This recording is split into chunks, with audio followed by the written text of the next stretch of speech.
Thanks for tuning in to this episode of History's Greatest Battles, and thank you in advance for sharing this episode or any episode with other people that enjoy this type of history.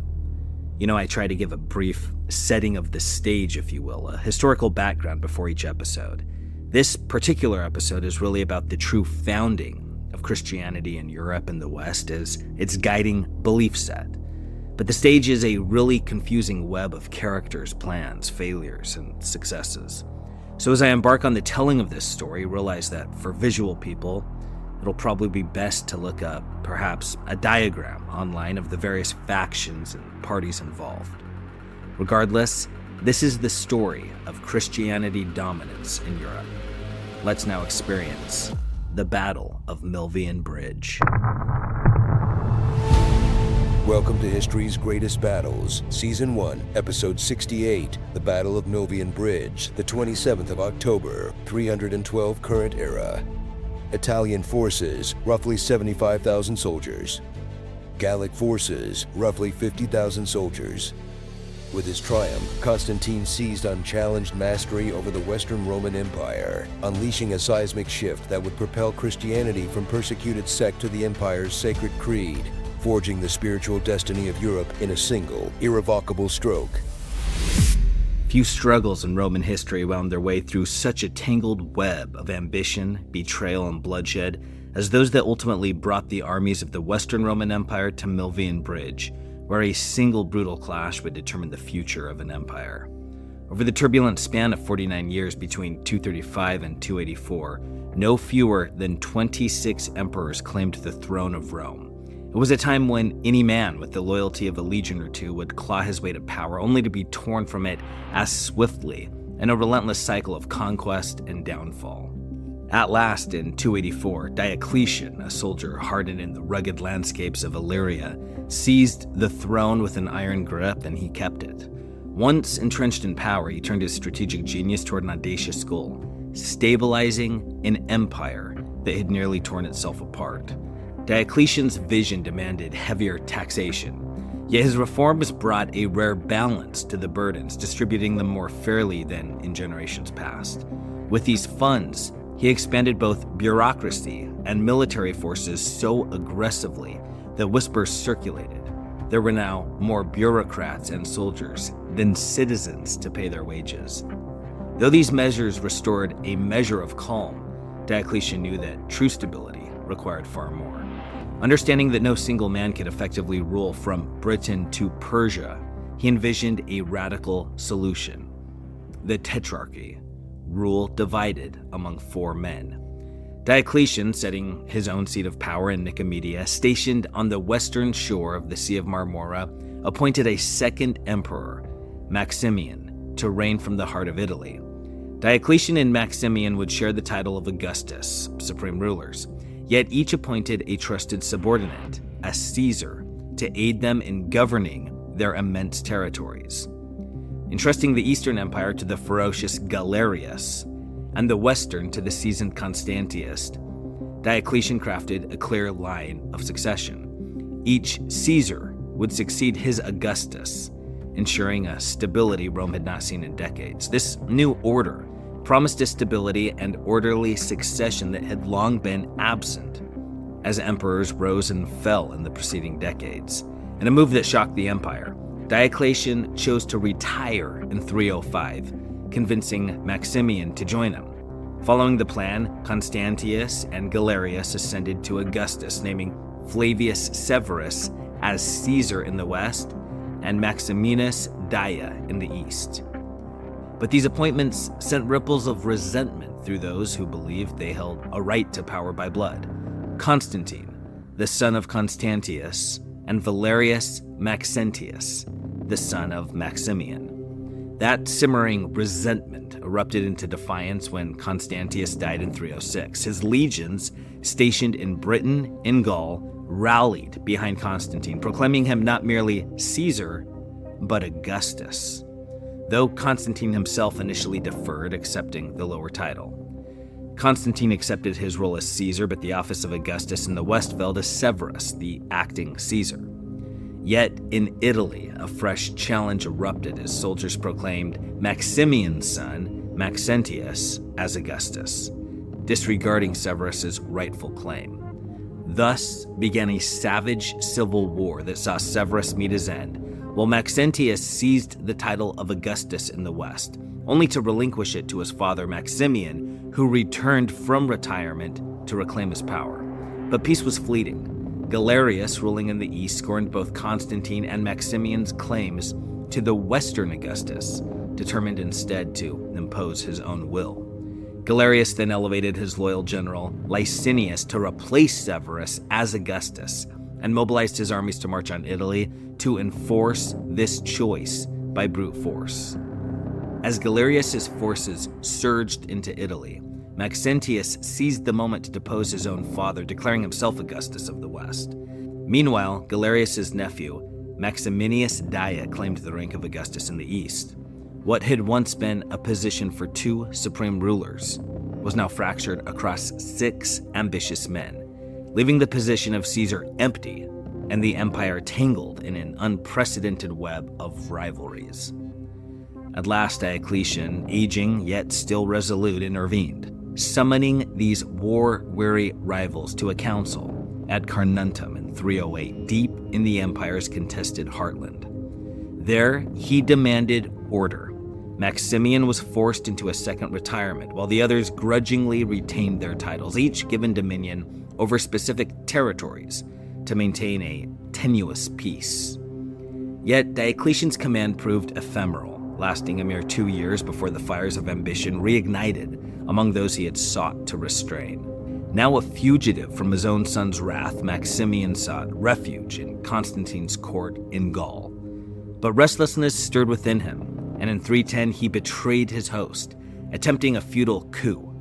Constantine captured him, granting him the bitter option of an honorable death by his own hand. Galerius's death in 311 left the empire in the grip of 4 rulers, all called Augusti, none a Caesar.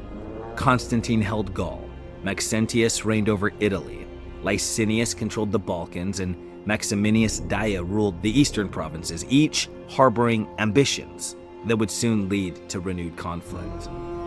Had Constantine willingly relinquished his title as Augustus and accepted the status of Caesar, it might have quenched the mounting hostility between him and Maxentius, yet the lust for supremacy simmered beneath the surface, an unspoken challenge that would not remain unanswered.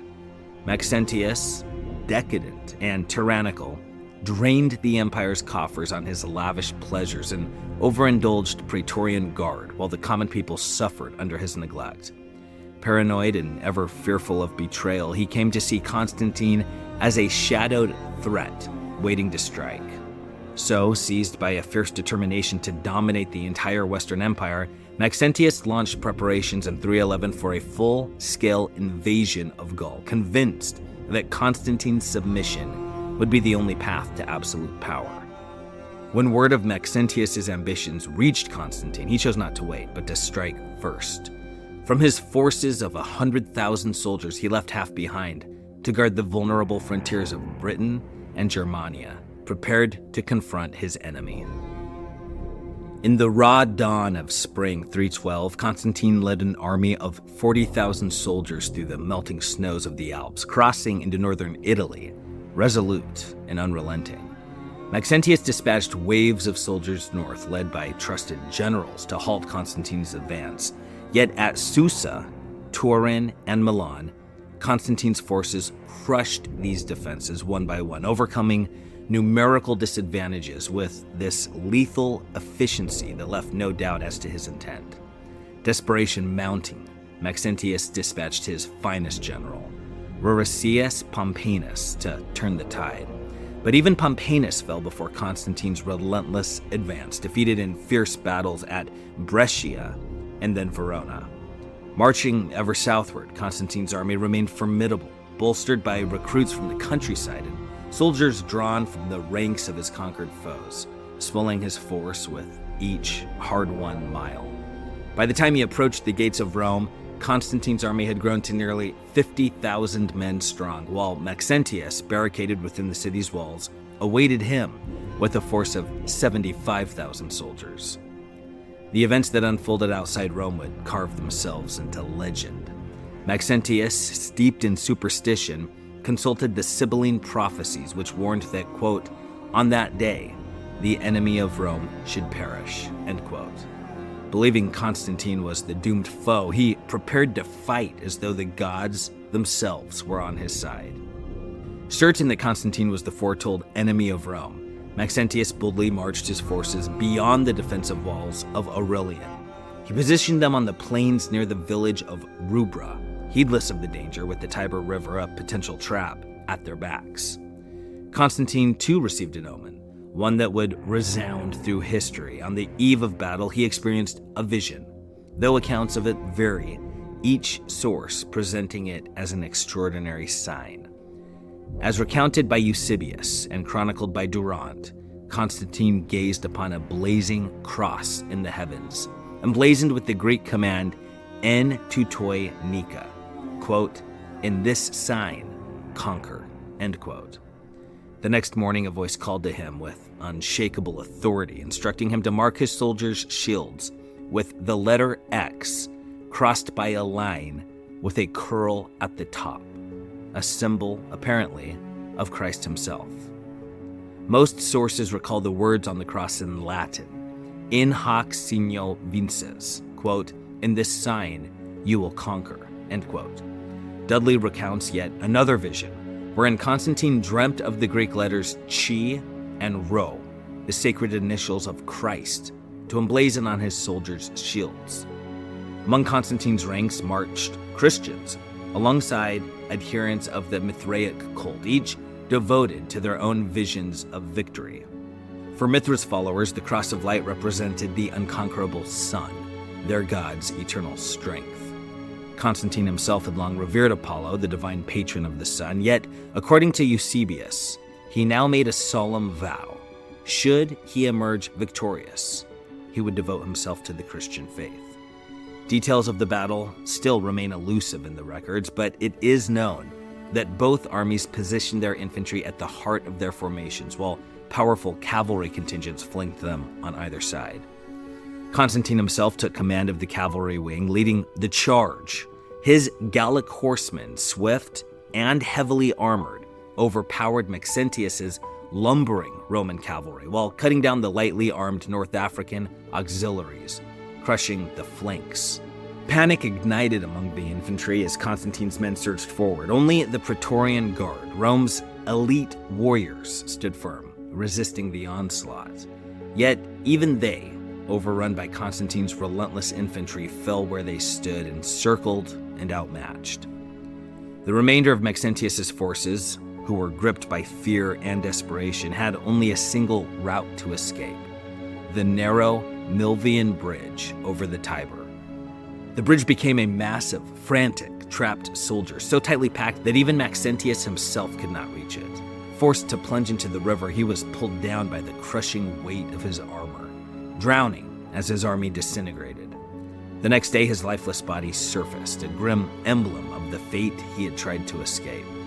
With Maxentius's lifeless body pulled from the Tiber's waters, Constantine stood as the unchallenged master of the Western Roman Empire, a mantle now blood-forged and undisputed. Before unleashing his invasion, Constantine had secured a truce with Licinius, a man he knew could pose a threat to his campaign.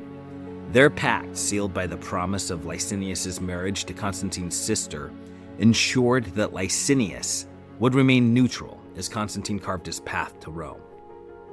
True to his word, Licinius remained uninvolved as Constantine seized his victory. Once the dust had settled, the two leaders met in Milan in February of 313. There they enacted the Edict of Milan, a decree that would forever change the course of the empire by extending religious tolerance to all. Quote, "I, Constantine Augustus, and I, Licinius Augustus, met under good auspices in Milan. We discussed everything bearing on public advantage and security. First, we considered regulations should be framed to secure respect for divinity on these lines: that the Christians and all other men should be allowed full freedom to subscribe to whatever form of worship they desire, so that whatever divinity may be on the heavenly throne may be well disposed and propitious to us and to all placed under us." End quote. Although Constantine's language cautiously embraced tolerance, hedging his stance on his faith, his commitment to Christianity would grow stronger with each passing year, shaping not just the empire, but the future of all of Europe. It was not long before Constantine found himself once again leading his legions, this time against the ever-threatening Germanic tribes on his northern frontier. Meanwhile, Licinius clashed with Maximinus Daia in the east, securing a decisive victory that crowned him ruler of the Eastern Roman Empire. Over the next 11 years, Constantine and Licinius forged a tenuous relationship, alternating between uneasy alliances and bitter conflicts. When Constantine dealt Licinius a crushing blow in 314, seizing control of nearly all of Europe, Licinius retaliated by turning against the Christians in his realm, persecuting them in a bid to assert his power. As Constantine's devotion to Christianity deepened, Licinius clung to his pagan beliefs, setting the stage for a final, fatal clash in 323. Constantine emerged triumphant, and the following year Licinius was executed, erasing the last rival to Constantine's authority over the entire Roman Empire. Rome, a city that had once been the pulsating heart of the empire, saw its political prestige wane as Constantine declared a new capital, a city that would bear his own name, Constantinople. In time, Constantinople would rise as the empire's political nerve center and a citadel of Christian power, rivaling Rome itself as a bastion of faith and authority for centuries to come. Yet it was Constantine's hard-won victory outside Rome in 312 that ultimately set the Christian faith on its ascendant path, leading to debates within the church over its earthly power and spiritual direction. The Edict of Milan's ban on Christian persecution granted the faith its first taste of security, an unprecedented reprieve that laid the groundwork for Christian dominance. By 325, Constantine's summons to the Council of Nicaea ensured Christianity's rise to preeminence, marking the faith's official consolidation under his imperial gaze. At Nicaea, the leaders of the Christian church, under Constantine's auspices, condemned certain beliefs as heretical. Tragedy darkened this new unity, however, as Constantine's indictment of the Jews for Christ's death would ignite centuries of persecution that left a stain on the empire's legacy. Scholars, even in Constantine's own era, debated the depth of his conversion. The primary testimony on his beliefs comes from Eusebius, a contemporary Christian historian whose unwavering devotion to Constantine left his accounts tinged with a sort of bias. Later writings attributed to Constantine reveal contradictions. The emperor seldom adhered to Christian rituals, and while he voiced certain religious convictions at the Council of Nicaea, his foremost concern was order, not ecclesiastical leadership. Though his mother, Helena, a fervent convert, no doubt influenced him, Constantine's sincerity still remains a mystery. Yet, regardless of whether he turned to Christianity by faith or strategy, the Christian church gained immensely from his reign. Ironically, the ascendant Christians soon wielded power with an unforgiving hand, subjecting other religions to the same fierce persecution they themselves had once endured. Despite the ensuing centuries of interfaith conflict, Christianity's enduring dominance in Europe owes its roots to Constantine's decisive embrace of the faith, a turning point from which Western civilization would never turn back. With Constantinople's establishment, Constantine formalized the division of the Roman Empire into two distinct halves. The Eastern Roman Empire, later known as the Byzantine Empire, flourished in strength and riches, outlasting its Western counterpart by centuries. The Eastern Empire held firm until the power of Islam brought it crashing down in 1453. Meanwhile, the Western Empire sank into obscurity, its fading splendor occasionally reignited only by the fleeting dominance of tribal kings who managed, if briefly, to impose order upon its chaos. In the end, Rome's influence became that of a spiritual center, a city where the voice of the Pope would echo across Europe, wielding power not through imperial force, but through the edicts of the Church, long after the last emperor had faded into history.